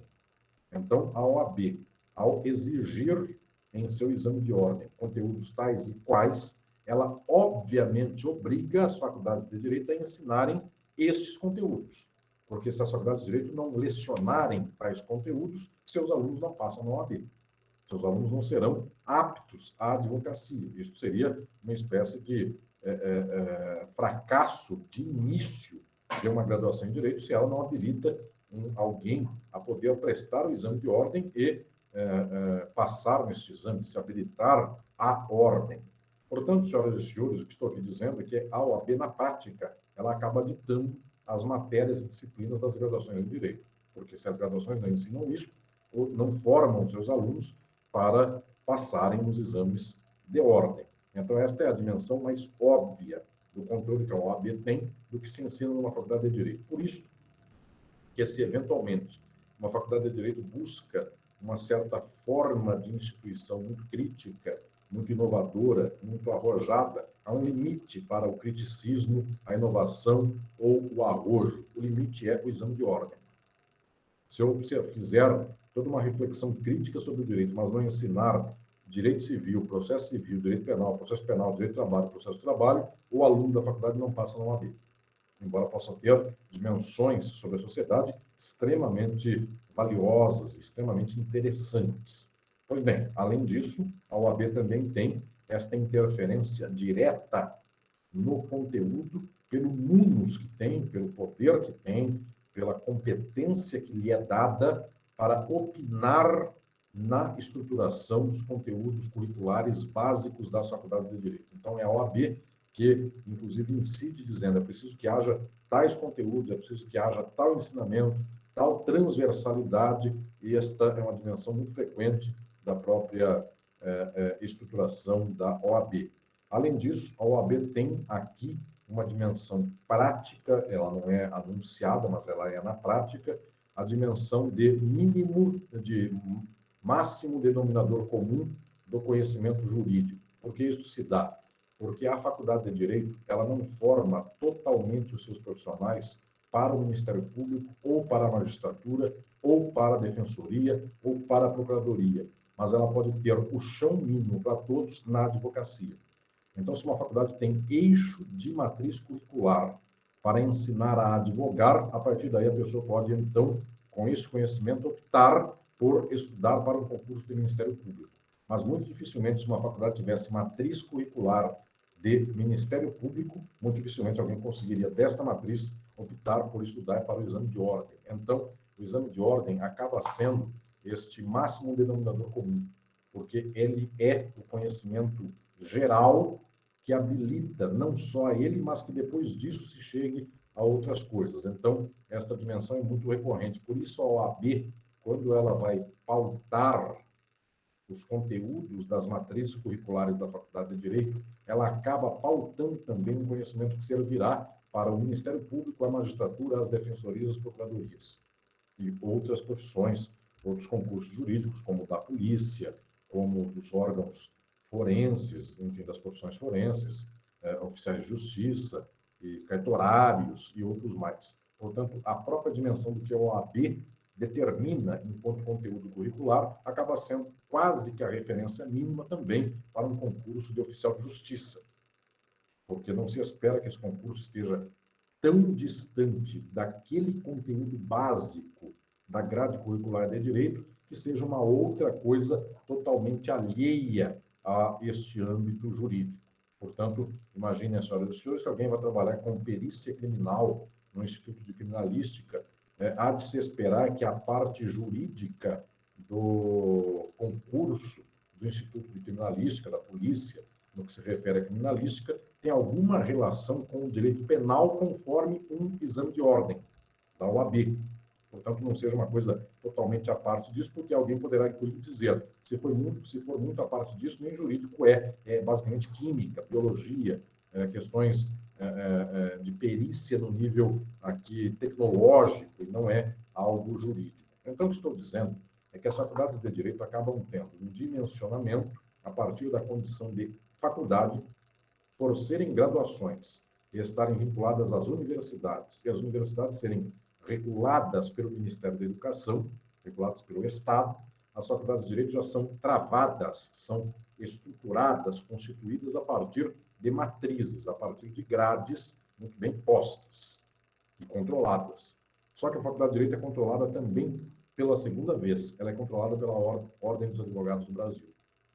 E, nesse sentido, ela tem aqui também um saber que, se não atende à OAB, não atende ao mínimo para que alguém se considere na prática um jurista. E, claro, residualmente ainda, a Faculdade de Direito tem um impacto das exigências do CNJ para a magistratura, do CNMP para o Ministério Público, porque também essa Faculdade de Direito desconhece de largo modo o pleito ou as exigências dos concursos públicos. A Faculdade de Direito nem habilita alguns de seus bacharéis a poderem prestar este nível de concursos. Então, a Faculdade de Direito encontra também eco dessas dimensões. É que o mais presente dos ecos, o mais decisivo, é o da própria OAB. A OAB acaba tendo aqui, portanto, uma dimensão bastante grande. E agora eu quero lembrar a todas e todos, neste horizonte dos saberes jurídicos, que também uma certa ordem de organização interna da educação jurídica, da educação advocatícia, dentro da graduação em Direito, também disponibiliza e constitui um certo horizonte prático de saber para o futuro jurista. E eu quero dizer nesse sentido, historicamente, as faculdades de Direito pouco se ocupavam de dimensões de uma prática forense ou judicial nas graduações em Direito. É famoso, inclusive, que as velhas faculdades de Direito, elas pouco se importassem em ensinar um aluno ou uma aluna de Direito a peticionarem, porque o ato de peticionar é tão medíocre que ele aprende no dia a dia. Se ele estiver estagiando, ela também, se eles e elas estiverem em escritórios, a prática faz peticionar. Portanto, a Faculdade de Direito não se digna a peticionar. Ela tem que ensinar, sim, qual a estrutura geral do processo. Portanto, a lógica geral do processo, mas não descer a ponto de fazer a petição e de dizer que tem que dar 12 linhas entre o cabeçalho, excelentíssimo senhor juiz, da espaço vara cível do Foro de São Paulo para as narrativas. Tem que dizer, obviamente, que a petição há de apresentar dos fatos e do direito e toda a estruturação que daí advém, que uma sentença tem que ter um dispositivo ao final. Tudo isso se ensina na Faculdade de Direito, mas não necessariamente se pega na mão de um aluno de direito, ou de um aluno de direito, para fazer a petição. O passado foi assim. No presente, dada a dimensão, inclusive, de competitividade, dada a dimensão, inclusive, de esfacelamento das relações, eu diria até de parentesco de alunos de direito com parentes que foram juristas ou que são juristas, uma multidão hoje que adentra a Faculdade de Direito sem estes vínculos familiares, portanto, isso é um elemento até positivo de democratização do acesso à universidade, mas isso faz com que também estes juristas se vejam, futuros juristas, se vejam desamparados de dimensões práticas. E as faculdades de Direito, cada vez mais, elas atendem a uma dimensão de prática jurídica enquanto disciplina da matriz curricular. Então, cada vez mais, as faculdades de Direito se ocupam mesmo de ensinar a peticionar, de ensinar peças processuais, de ensinar arrazoados na prática da escrita. Isso, inclusive, porque habilita a própria prova do exame de ordem também para faculdades privadas. Isso é uma espécie de propaganda. A minha faculdade aprova mais que a dos outros, então venham à minha faculdade. Para que aprove mais do que a dos outros, é preciso ensinar a peticionar, ensinar a escrever peças advocatícias, para falar no caso da OAB, desde a graduação. E isto faz com que, então, a Faculdade de Direito acabe, no momento em que ela é levada a ensinar a prática, acabe por retirar peso de uma dimensão teórica que forjava um jurista intelectual e passe a jogar muito peso numa dimensão prática, que faz do jurista um praxista, de tal sorte que é uma espécie de orgulho da prática, ou melhor dizendo, das faculdades de direito de hoje e dos profissionais do direito de hoje, que sejam profissionais da prática e não necessariamente da teoria. Isto é uma espécie de rebaixamento da cultura jurídica que faz com que o jurista se veja suficiente quando é um praxista. Se ele peticiona, Se ele sabe resolver problemas, então ele já se considera jurista. Pouco importa para ele dimensões teóricas do direito, filosóficas do direito. Então, o jurista, isto eu já venho dizendo desde o ano passado em minha cátedra, o jurista deixa de se orgulhar de ser erudito para se orgulhar de ser eficiente. Nós abandonamos o discurso do simbolismo jurídico, nós abandonamos o discurso de uma certa erudição, quase às vezes de lombada de livro apenas, mas era um louvor da erudição para um louvor da eficiência. O jurista bom é o que resolve casos. E por causa disso, então, a prática é o seu momento decisivo. Observem, não é apenas uma dimensão interna da Faculdade de Direito. Isso também é uma estruturação da dinâmica do capital. Como o ensino do direito, a educação jurídica, como a graduação em direito, é uma graduação dominada por faculdades privadas que concorrem entre si, estas faculdades se mastigarem o conhecimento a ponto de, no único controle que se tem do que é conhecer, que é a prova, que é o exame de ordem, que é o concurso, se os seus alunos, futuros egressos, puderem nestas provas ter eficiência de colocar o X no ABCD, na resposta correta, esta dimensão é uma dimensão econômica, lucrativa para a faculdade privada, porque ela expõe, eu aprovo mais que os outros. Então, ela terá mais alunos e, portanto, ela terá mais lucros. Porque a lógica do ensino jurídico, da educação jurídica, da graduação em direito, é uma lógica toda ela estruturada pelo capital. Esta lógica não tem eixo próprio de estruturação do que é o saber jurídico. Esse saber é muito voltado aos âmbitos da própria prática, aos reclames do interesse da acumulação na prática. Na faculdade privada, esta dimensão de fazer propaganda para ter mais discentes no seu quadro de alunado. Na faculdade pública, por sua vez, esta dimensão é a própria reprodução do capital, como também é na iniciativa privada, nos sentidos específicos da graduação em Direito. Então, as faculdades públicas formam, via de regra, as elites dominantes da sociedade. E, por causa disso, as graduações em Direito, as faculdades de Direito, elas têm conteúdos que reproduzem uma dimensão de saberes necessários para a formulação das elites dominantes destas sociedades. Então, observem que muitas vezes a insistência de algumas faculdades públicas no direito público, na verdade, não é um arejamento de pensamento, na verdade, é a constituição de um corpo burocrático para o Estado. Um corpo burocrático que vai administrar o poder estatal em favor do capital. E esta classe dirigente precisa ter dimensões de direito público, enquanto a advocacia, no sentido liberal, antigo da palavra, ela pode se bastar com o direito privado ou direito penal, ou, eventualmente, se ela está um pouco à esquerda, com o direito do trabalho.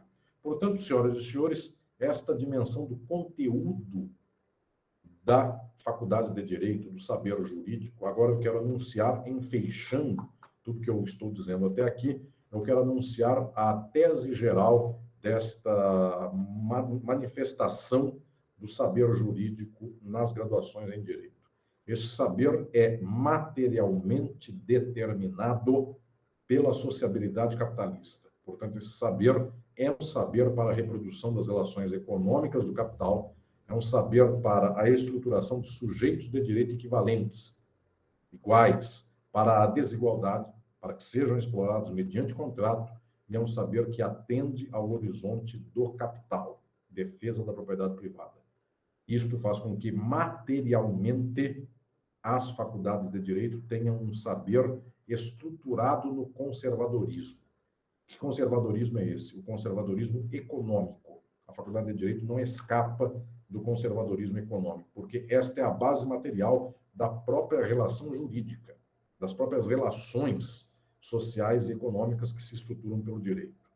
Na parte que corresponde ao modo pelo qual a faculdade de direito engendra a sua modulação desta demanda material, social, aí sim, essas faculdades de direito podem variar. Algumas delas podem dar uma ênfase maior. Eu dei o exemplo anteriormente do direito das famílias. Algumas dessas faculdades podem dar uma dimensão maior ao direito das famílias, e, portanto, são faculdades que, para este campo, são mais progressistas, outras mais conservadoras nesse mesmo campo.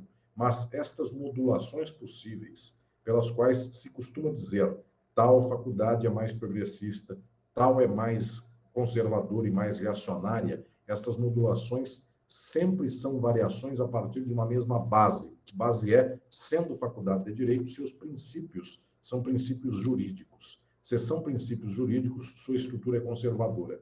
É a manutenção da reprodução social capitalista, ainda que com inflexões progressistas em algumas delas e, via de regra, quase sempre com inflexões reacionárias na maior parte delas. Só que a minha postulação última, que quero aqui também dizer a todos, é que não é apenas a graduação in totum que dá uma inflexão mais progressista ou mais conservadora da mesma base de defesa do capital. Via de regra, o que se tem é que as faculdades de Direito têm dentro do seu corpo docente esta disputa estruturada. Via de regra, é muito difícil que uma faculdade de Direito seja toda ela progressista ou toda ela reacionária. O que se tem, via de regra, na faculdade de Direito são correntes majoritárias conservadoras ou reacionárias e, mais que isso, agora vou dizer, uma certa constância no meio desta disputa. O que se dá é que certas áreas são majoritariamente de uma certa inclinação. Então, as senhoras e os senhores imaginem que o direito penal ele é majoritariamente composto por pessoas que veem na própria estrutura penal a lógica de lei e ordem. Portanto, bandido bom é bandido morto, portanto, uma certa ojeriza dos direitos humanos, de tal modo que os professores criminólogos no direito penal são exceção. O direito civil, por sua vez, é um direito reiteradamente conservador em favor do capital. Ele não tem, eventualmente, eu diria, o reacionarismo de mandar matar bandido, que possa haver em alguns setores do direito penal, mas ele é conservador quase que de ponta a ponta. Muito raramente o direito penal escapa do conservadorismo, e aí percebam, é uma base constante conservadora, com raras exceções, enquanto no penal é um grande movimento reacionário que, do outro lado, tem em concorrência um movimento de criminólogos progressistas. Então, observem, o direito penal ele é mais disputado internamente nas faculdades de direito, com posições com ampla divergência do que o direito civil. O direito civil não é disputado, ele é efetivamente estabilizado no conservadorismo. Muito raramente há uma disputa progressista no campo do direito civil, ou então apenas na rebarba do direito civil. O que eu estou dizendo de rebarba? Para o direito das famílias, há alguma disputa. Famílias homoafetivas, enfim, trisais e coisas mais. Só que isso nunca afeta o central. Para os fins da preservação do patrimônio, até quem defende o trisal também defende que seja preservado o patrimônio do trisal. Então, os senhores observem, há um certo conservadorismo que sustenta o direito civil. E eu posso dizer do terceiro dos anéis, dado que eu falei do primeiro e do segundo, o terceiro, que é, por exemplo, do direito tributário, ele basicamente é consolidado como um civil sem risco, sem tensão. Ele é um direito da defesa do burguês, do empresário contra o Estado. Então, muito virtualmente, um professor de direito tributário, um manual de direito tributário, ele é um manual que pensa na arrecadação do Estado para fins de distribuição de riqueza. Ele pensa naquele que é o empresário. Portanto, na proteção do sujeito, pessoa física e jurídica, contra o Estado, de tal modo que o direito tributário tem uma lógica de ensino basicamente única, como é também o direito civil. O direito penal é que tem uma disputa, eu diria aqui, mais candente, porque ele é mais reacionário e, ao mesmo tempo, ele tem elementos mais progressistas do mesmo modo. Então, observem o que estou dizendo, existem disputas internas dentro das graduações em direito. Essas disputas não são apenas do acaso, são porque alguns dos ramos do direito, efetivamente, são ramos em disputa. Os senhores vejam a fraqueza constante do direito do trabalho e do direito constitucional para a prova de uma estabilização dos seus termos. O direito constitucional varia, no prazo de 50 anos, das leis de ato institucional no Brasil, como o AI-5, até a Constituição de 88. E os senhores observem que o mesmo professor pode ter lecionado o direito constitucional ensinando o AI-5 e 15 anos depois ensinando a Constituição de 88. Então, o grau de disputa prática da Constituição e a sua falta de estabilização é tamanha, o grau é tamanho e a disputa é tamanha, que o direito constitucional é puxado para qualquer lado. Bem como o direito do trabalho, é possível que haja alguém que tenha lecionado o direito do trabalho a partir de horizontes de imaginar que ele seria, e obviamente isso é uma ilusão das piores, que ele seria uma antessala para uma reforma social, para a distribuição de riqueza para a classe trabalhadora. E 15 anos depois, essa pessoa se vê confrontada com o desmonte do direito do trabalho e com a noção de law and economics, ou seja, direito e economia a partir dos pressupostos de eficiência do capital. Então, os senhores observem que efetivamente é uma disputa profunda, via de regra, ganha sempre, controlada sempre por conservadores e reacionários nas faculdades de direito. Disputa que, inclusive, perpassa outros aspectos da própria graduação em direito e do saber das faculdades de direito, como, por exemplo, estes dos livros, das bibliografias, dos manuais. A escolha dos manuais também é uma escolha de horizontes, de vieses para o próprio saber jurídico. Não é uma escolha gratuita, é uma escolha que dará o viés a partir do qual se quer que a aluna e o aluno de direito aprendam um certo conhecimento. Portanto, senhoras e senhores, embora haja disputas nesse espaço específico da faculdade de direito, disputas às vezes candentes, a faculdade é estabilizada enquanto instituto de graduação da universidade, portanto, ela é respaldada, ela é chancelada e ela é controlada pelo Estado, Ministério da Educação, no caso do Brasil, mas Estado em todos os países. Ela é também reforçada sob controle pela Ordem dos Advogados do Brasil e outras entidades jurídicas, como conselhos nacionais de magistratura, o Ministério Público, de tal sorte que este ensino jurídico stricto sensu, esta graduação em direito, ela não é só um campo em disputa, é uma disputa dentro de uma forma social estabilizada, determinada e controlada. E, acima de tudo, não só determinada pela OAB, pelo MEC ou pela dimensão da própria universidade, a reitoria, conselho universitário, comissão de graduação e outras coisas mais. A própria graduação em direito é controlada, no final das contas, pela reprodução da exploração capitalista que demanda a faculdade de direito para constituir o corpo técnico de quem reproduz esta própria relação social do capitalismo. Senhoras e senhores, uma alegria muito grande recebê-las e recebê-los hoje para esta reflexão central, fundamental, sobre como se constitui o saber das graduações em direito. No nosso próximo encontro, no mês que vem, eu tratarei de como a Faculdade de Direito estrutura a subjetividade do aluno e da aluna de direito, futuros juristas. Ou seja, como eles aprendem na prática a sociabilização, a socialização de jurista. E isto alcança até mesmo comportamentos, práticas, falas, roupas, olhares, hipocrisias, omissões, ditos, falas as mais variadas, coisas que se evitam, coisas para as quais se jogam luzes. Toda esta é a dimensão do último encontro deste curso sobre graduação em Direito, que será dado no mês que vem, e, portanto, para o qual eu convido a todas e todos. Mais uma vez, eu também me ponho à disposição de todas e todos vocês. Muitos daqui me acompanham em aulas e grupos de pesquisa e outras atividades mais, mas muitos não. Então, aos que não me acompanham diretamente, ou poucas vezes, aqui vai o meu e-mail, me escrevam, se apresentando, inclusive, dizendo que participaram desta aula de hoje. Eu estarei à disposição de todas e todos. Uma enorme alegria recebê-las e recebê-los para esta atividade, e convido a todas e todos, então, para que no próximo mês venham aqui para este encontro comigo, para pensarmos juntos a reflexão sobre a sociabilidade das graduações em Direito. Nós formamos na graduação em Direito não só um conhecimento, nós formamos juristas, e os juristas são estes que nós conhecemos hoje, e é fundamental que formemos outros juristas que não sejam estes. Boa noite a todas e todos.